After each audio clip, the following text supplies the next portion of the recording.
Thank you very much for attending the Johannesburg book launch of the Fred Page book, Ringmaster of the Imagination. It's been long awaited. We find it very fitting to have this evening at our Stefan Welser Company premises, as over the years we've had the privilege of auctioning many wonderful works by him. Tonight, a few of the key people involved in putting this book together are here to talk about the book. And I won't waste any more time, so please welcome Cecil Kerbel, publisher and friend of the artist.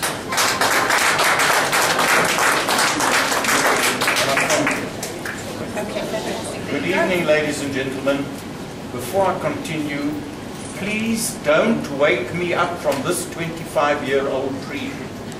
I've been thinking about publishing and organizing this book for at least 25 years.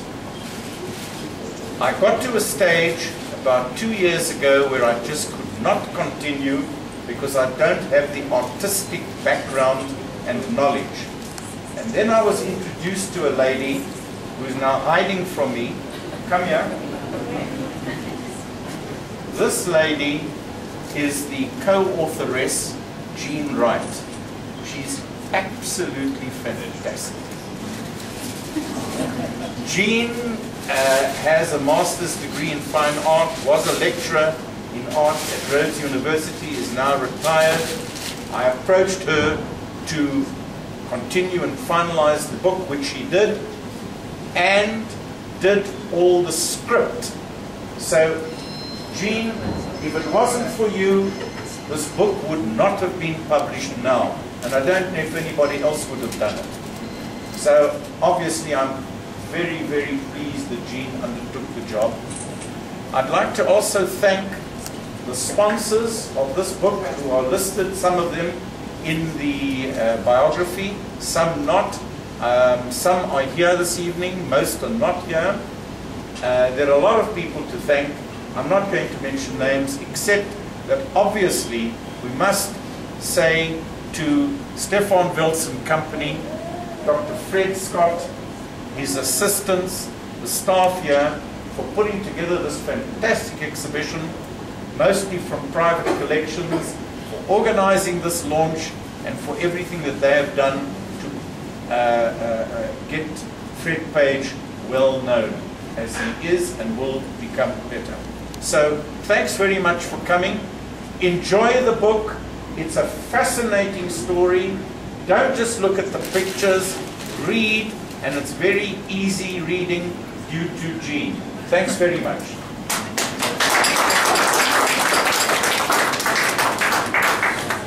Thank you, Cecil. Next up, we would like Jean Wright to say a few words, author of the book. I'm not going to be long, but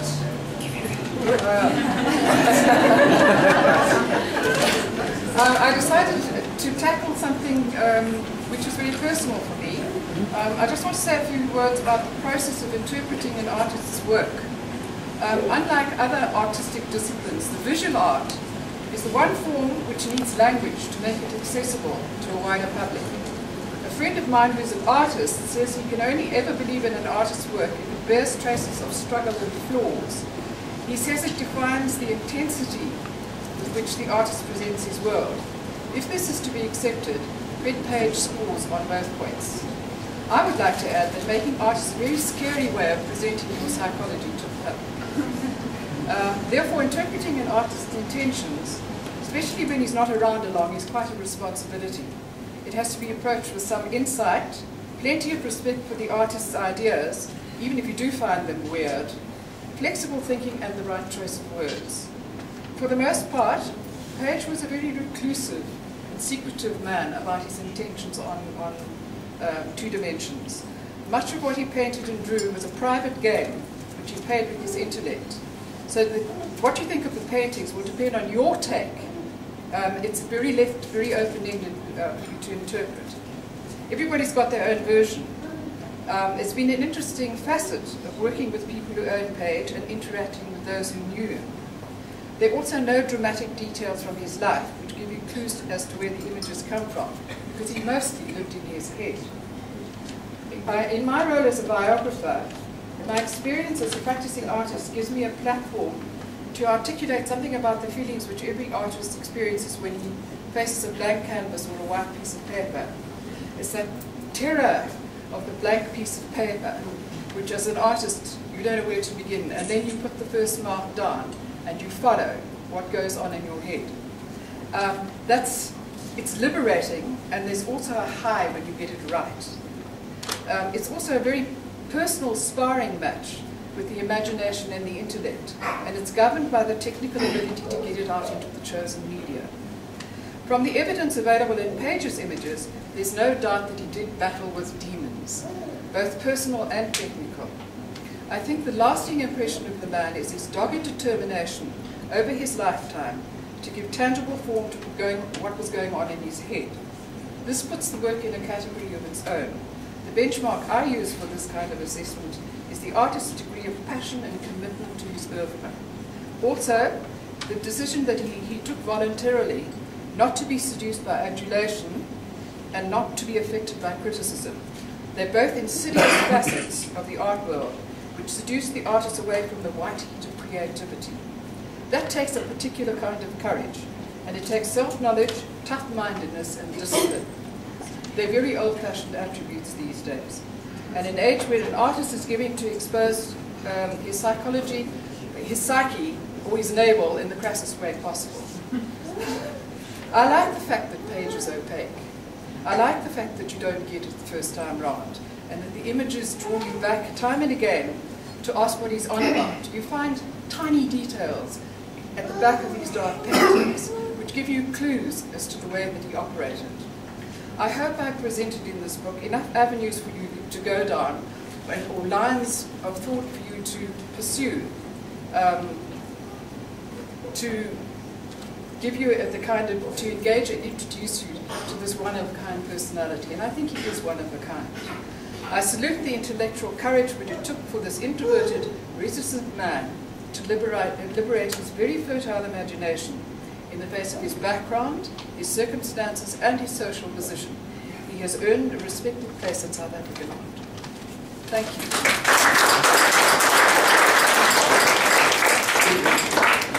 Thank you very much, Jean. To close off this evening's discussions, I would like to introduce Dr. Fred Scott. Dr. Scott has been a follower of Fred Page's works for many years, and he's going to do a short talk on the art. Anyway, and thank you very much, Cecil and Jean, for what you've done. I think it's actually a historical event, and I'm going to say a few words from my side. It's not a very long speech. It looks like a long one, but my eyes are not that good. I've cut very large. Now, I have always been an admirer of Fred Page's work, and I would like to share a few of my personal views regarding Fred Page and his work. His paintings have captivated serious art audiences over many years, while a growing number of people in the broader public are beginning to discover his superiority as an artist. These strange, dreamlike paintings continue to fascinate many. Page's paintings are individualistic, revealing his oblique vision and combination of images. It appears that he found inspiration in the peculiar subject matter which the European surrealist painters painted, notably Salvador Dali, Paul Delvaux, De Chirico, and Max Ernst. However, a cursory visual comparison of Page's work with those of the surrealist painters reveal that Page's paintings differ totally in feeling and style.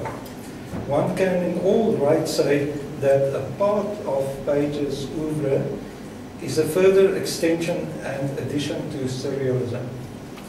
While Page mastered the technical aspects of painting and engraving at a late stage in his life, when he was almost 40 years of age, It was not until 10 years later that he forged his artistic identity for which he is known today. Many critics and scholars have tried to interpret his intensely personal vision, whereas he himself always remained aloof, shying away from explaining what he had in mind while working on a painting. His secretiveness surrounding his work surfaced during an SABC interview in the 1970s. The interviewer asked him to explain the mystery in his paintings, to which Page responded, and I quote, "If you give an explanation, you kill the mystery. You are left with inadequate clarification and part of your picture has gone down the drain." Now, during the same interview, Page was asked whether he actually had an idea in mind when he started a painting. His response was that he usually had no specific idea, but rather worked towards capturing a particular situation. His approach to paint situations pertaining to the human condition set him on a singular path which enabled him to exploit his poetical intuition and fantasies at free will. Now, I just want to point out an example. Right in the corner at the back, there's a painting with the title, "The Priest and the Prostitute." Now, that certainly is a situation. One can ask the question, did the priest know the prostitute or not? And they're going to pass very shortly. So those are the types of situations that one can find in these paintings if you want to. Now, Page painted what he liked, and he experimented with finding unique visual images. For these painterly challenges, he found his own solutions, and he liked to include subtle humor for the viewer to detect. You actually mentioned that. And another painting that one can look at is the chef, more fatter chef, and he's obviously sitting inside the cupboard. Now, intriguingly, on the one hand, his oeuvre consists of a mixture of bizarre motifs of the human condition, and on the other hand, pure interpretations of architectural structures.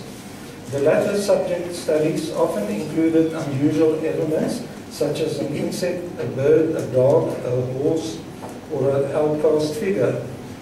One ponders over the meaning of the inclusion of these images, and one can ask the question, what influenced Page to have been able to produce such unique paintings? Did all this start during his childhood? Following the passing away of their mother, Page and his sister were shunted between family members, and during his schooling years he spent time in an orphanage. When at one stage he was placed with an uncle where he had access to books, Page engulfed himself in extensive reading. This must have marked a turning point in his education and development. We can speculate that Page's boyhood experiences of living in many abodes might have included periods of loneliness and daydreaming, which could have influenced and nurtured his creative imagination. Page's artworks are complex and express an advanced interpretation of situations which are sometimes difficult to simulate. For many who did not understand his work and bohemian lifestyle, Page was viewed as an oddity, while unwittingly to many, he was in fact one of South Africa's greatest painters. My intention is not to use exaggerated adjectives to iconize Fred Page. However, I do consider Fred Page as one of the geniuses of painting in South Africa. I certainly believe if his life's work could be condensed to a single message, it would be this: content and conscience.